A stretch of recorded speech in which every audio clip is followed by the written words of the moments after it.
तो मोटर यहाँ तक कि उसका जो पैनल बोर्ड है वो भी डैमेज हो सकता है और भारी नुकसान हो सकता है। जैसे कि लोड का इंफॉर्मेशन में अगर आप आते हो तो उसमें यहाँ पे दिया हुआ होता है, इसे आप चाहो तो रीड कर सकते हो। और क्रेन में रहोगे तो इस तरीके का काम जरूर से करना। इस पे लिखा हुआ है क्रेन में लगे आपात समय में प्रयोग होने वाले आपात स्टॉप बटन की।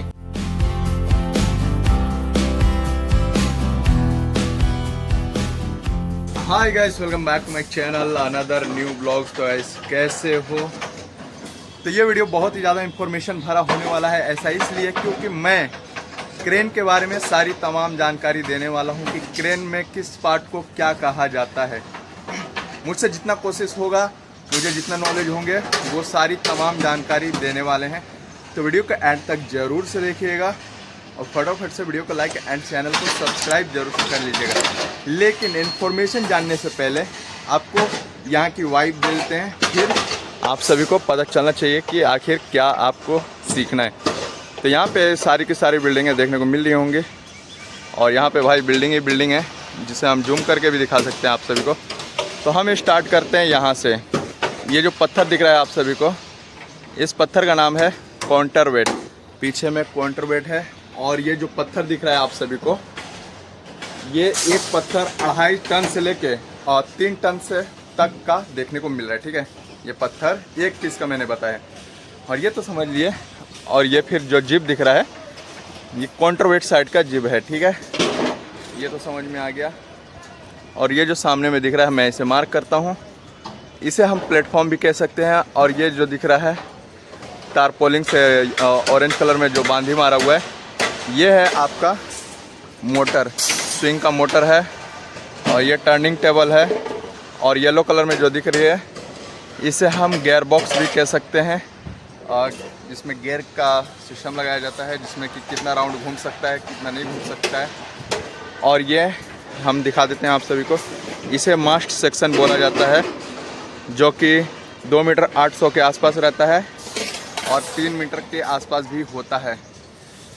और ये हमारा जो सीढ़ी है, इसे हम लैडर भी कह सकते हैं। और सामने में जो राउंड सा दिख रहा है, वो होस्टिंग का, उसमें ब्लैक कलर में रोप डाला हुआ है। और साइड में ऑयल, और इसके अंदर वो दाता जैसा रहता है जो उसे घुमाने में मदद देता है और होस्टिंग यानी कि लोड को हाइट करता है, उसमें काम आता है। उसके आगे में मोटर है। और जो तारपोलिंग वाला दिख रहा है, तारपोलिंग सामने में जो दिख रहा है, रुको आगे से दिखाते हैं। यहाँ पे हम आ जाते हैं। ये वाइट तारपोलिंग आप सभी को देखने को मिल रहा है, वो पैनल बोर्ड है। और ये हमने दूसरी तारपोलिंग से मोटर को ढक के रखा है, जिसके सेफ्टी के कारण।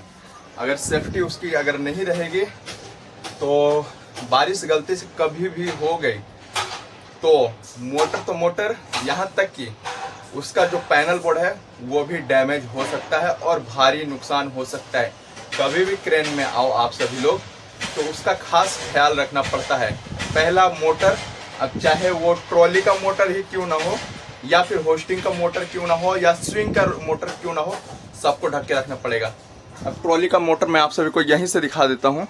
यहाँ पे देखने को मिल रहा होगा, उसमें तारपोलिंग मारा गया है। ठीक है, तो वो बड़ा ही इम्पोर्टेंट है। अगर उससे छेड़खानी करते हो तो भाई आप फंसोगे, प्रॉब्लम देखने को मिलेगी। और आप सभी को रड दिखा देता हूँ, जिसे हम टाई रड भी कह सकते हैं इसे। ये जो देखने को मिल रही है, क्रेन में लगा हुआ है, यानी कि उसे रड भी कह सकते हैं, जो टाई भी कह सकते हैं। ठीक है, अब हम बताने वाले हैं आप सभी को क्रेन का जो बूम है, जो सामने से निकला हुआ है, जो इसकी लेंथ दिख रही है आप सभी को, यहाँ तक देख लो, पूरा लंबा है। और ये 45 मीटर के आसपास में है। उसे क्या कहते हैं पता है? उसे हम बूम कहते हैं, या फिर जिब भी कह सकते हैं। जिब, JIB, या फिर कुछ स्पेलिंग में गड़बड़ हो रहा है, माफ करना, उसे नोटिस कर लेना। ठीक है, जिब कहते हैं। और इसे हम केबिन कहते हैं, जहाँ पे इस वक्त हम खड़े हैं। और यहाँ पे केबिन प्लेटफॉर्म भी कह सकते हैं। ठीक है, और यहाँ पे हमारा AC का क्रेन है, तो यहाँ पे AC लिखा हुआ दिख रहा होगा। और टर्निंग टेबल इसे ही कहते हैं, देखने को मिल रहा होगा। गियर बॉक्स भी साथ में है और इस पर कुछ नंबरिंग भी दिया गया है। तो और क्या बाकी रह गया है, और बताने से कुछ छूट तो नहीं गया है। और उस पर नंबर प्लेट भी रहता है, जिससे कि आप सभी को पता चलेगा कि कितने पे कितना लोड उठाया जाता है। ये नंबर प्लेट है। और ये ट्रॉली है।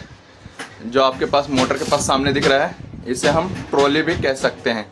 मार्क हम करते चले जा रहे हैं जिससे कि आपको कोई भी प्रॉब्लम ना मिले समझने में। ठीक है, ये सारी चीजें देखने को मिलेगी आप सभी को। और दूसरी सबसे बड़ी बात, क्रेन में आप कभी भी आते हो तो मैंने बहुत सारी वीडियोस में इंफॉर्मेशन दिए हैं, और जो बताने से छूट जाता है तो हम आगे बताने की कोशिश करेंगे। और वीडियो को अनदेखा मत कीजिए। अगर कभी भी इस लाइन में अगर आप आते हो तो इन्फॉर्मेशन बहुत इंपॉर्टेंट है। आज चलिए, हमने तो इतना इन्फॉर्मेशन दे दिए हैं, लेकिन क्रेन के साथ साथ और भी इन्फॉर्मेशन आते रहते हैं, वो आप सभी को दिखा देते हैं। जैसे कि लोड का इन्फॉर्मेशन में अगर आप आते हो तो उसमें यहाँ पे दिया हुआ होता है, इसे आप चाहो तो रीड कर सकते हो। ये 50-34 का क्रेन है, AC का क्रेन है, और यहाँ पे सारा इन्फॉर्मेशन लोड का दिया हुआ है। इसे चाहो तो आप रीड कर सकते हो, ये बड़ा ही इम्पोर्टेंट है। और भी एक इन्फॉर्मेशन है, जो ये लेफ्ट साइड में बोर्ड लगा हुआ है, अब ये राइट साइड का बोर्ड है। ठीक है, और यहाँ पे क्या लिखा हुआ है, सेफ्टी इंस्ट्रक्शंस। सेफ्टी इंस्ट्रक्शंस जरूरी क्या है, क्या जरूरी नहीं है, ये सारी चीज बताया गया है। इसमें क्या लिखा हुआ है हिंदी में भी समझाया गया है, हिंदी में भी, इंग्लिश में भी। ये आपको समझना बहुत ही ज़्यादा ज़रूरी है। सेफ्टी इंस्ट्रक्शंस में आपको लिखा रहता है डोंट, न करने का योग्य, और यहाँ पे करने का योग्य। आप ये काम कभी नहीं करोगे जो इस पे लिखा हुआ है न करने का योग्य। ये पूरी लाइफ में मत करना। जब भी आप क्रेन में रहोगे, और क्रेन में रहोगे तो इस तरीके का काम जरूर से करना। इस पे लिखा हुआ है क्रेन में लगे आपात समय में प्रयोग होने वाले आपात स्टॉप बटन की जांच बंद व चालू करके चेक करें। ठीक है, तो कभी भी क्रेन में आते हो तो इसे, यानी कि ये रेड बटन जो दिख रही है, इसके बारे में बता रहे हैं। इसे आप अक्षर से चेक करना, ये वर्क करता है कि नहीं। जब इसे घुमाते हो तो ये क्रेन में सप्लाई आ जाती है। ठीक है, लेकिन वो ग्रीन बटन को अगर टैप करते हो, यहाँ पे ग्रीन बटन जो दिख रहा है, इसे टैप करते हो तो क्रेन में सब जगह सप्लाई एकदम प्रॉपर तरीके से आ जाएगा, और मोटर वगैरह भी आवाज करने लगेंगे, और क्रेन में भी मालूम पड़ जाएगा कि सप्लाई आ चुका है। और यहाँ पे एक और इन्फॉर्मेशन है जो आपको जानना बहुत जरूरी है। जांच करने के सप्लाई वोल्टेज 400 वोल्टेज से 420 वोल्टेज होनी चाहिए, यानी कि अगर वोल्टेज इससे कम रहेगा तो क्रेन वर्क नहीं करेगा। तो ये है बड़ा ही इंफॉर्मेशन भरा चीज। अब यहाँ पे क्या लिखा हुआ है, आपातकालीन बटन चेक किए बिना क्रेन को अचानक चालू करना। ये काम आपको नहीं करना है, वो गलती से हो जाती है, उसके बाद की बात है, वो नहीं करना है। केबिन में आग बुझाने का यंत्र निकाल देना, यानी कि वो होता है ना, जैसे कि आग लग जाता है तो एक यंत्र होता है जिसे हम फायर का बाटला भी कहते हैं, और फायर एक्सटेंशियर भी कहते हैं। ठीक है, तो वो रखना बहुत ही इम्पोर्टेंट है। हमने तो बदलने के लिए दे दिया हुआ है, हालांकि 2-3 दिन पहले। अब उसकी सप्लाई आएगी, वो चीज़ें मिलेगी तो फिर हम अपने क्रेन में रखेंगे। हालांकि हमारे क्रेन में इस वक्त नहीं है, जो था उसके रेड में कांटा चला गया था, जिसके कारण से हमने लौटा दिया है। तो वो चीज़ें थी, हालांकि इस साइड में रखा हुआ था, तो वो बड़ा ही इम्पोर्टेंट है। वो यंत्र बहुत ही ज़रूरी है आपके केबिन में होना। और सबसे दूसरी चौथी सबसे बड़ी बात यहाँ पे देखने को मिल रहा होगा, ये कांच है और इस साइड में हमने कपड़े लगा दिए हैं। तो सबसे बड़ी बात कि थोड़ा सा धूप का कारण से ज़्यादा प्रॉब्लम हो रहा है, और वो जो धूप है ना वो चेहरे पे आता है, जिसके कारण से गर्मी बहुत ज़्यादा लगने लग जाती है। हालांकि सेफ्टी के दायरे में हम ये चेक करते हैं कि बिल्डिंग जिस तरीके से हाइट हो रही है, जिस तरीके से लोड को बांधा जा रहा है, और उस लोड को हम चेक करते हैं। जैसे कि सरिया बांधा जा रहा है, जैसे कि क्रेन का हाइट है 10 मीटर, यानी कि स्लैब से 10 मीटर हाइट है, और हमारा जो उनका जो सरिया है वो 9 मीटर के आसपास आ रहा है। तो हम क्रेन को घुमा के चेक करते हैं। सबसे बड़ा इंपॉर्टेंट है पीछे का वो काउंटर वेट, जो हमने आप सभी को दिखाया है, वो काउंटर वेट बड़ा ही इंपॉर्टेंट है। अगर वो काउंटर वेट में टच हुआ तो यानी कि सब जगह टच हो सकता है, अगर वहाँ टच नहीं हुआ तो क्रेन में कहीं भी टच नहीं होगा। तो हम चेक करके क्रेन चलाते हैं, जिससे कि हमें एक्सपीरियंस है इस चीज़ की कि हम ये सारी चीज़ें कर सकते हैं। तो ये बड़ा ही इंफॉर्मेशन भरा है।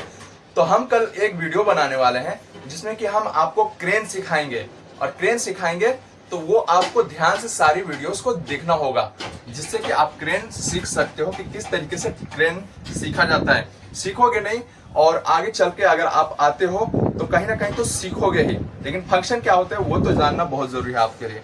तो कल की वीडियो मिस मत कीजिएगा। और उसके आने वाला वीडियो जो होने वाला है वो क्रेन से इंफॉर्मेशन भरा नॉलेज होने वाला है, ठीक है। तो मतलब क्रेन सीख सकते हो कैसे, क्या इंस्टीट्यूट के पास जाना चाहिए या नहीं जाना चाहिए, और बहुत ही बड़ा इंफॉर्मेशन मिलने वाला है परसों की वीडियो में। ये वीडियो आज अपलोड परसों तरसों वाली वीडियो में आपको सुनने को मिलेगा। तो वीडियो में रेगुलर रहिए, जिससे कि कुछ अलग अलग तरीके की जानकारी मिलेगी। तो वीडियो को यहीं तक रखते हैं। तो वीडियो को लाइक एंड सब्सक्राइब, तब तक मिलता है अगले वीडियो में।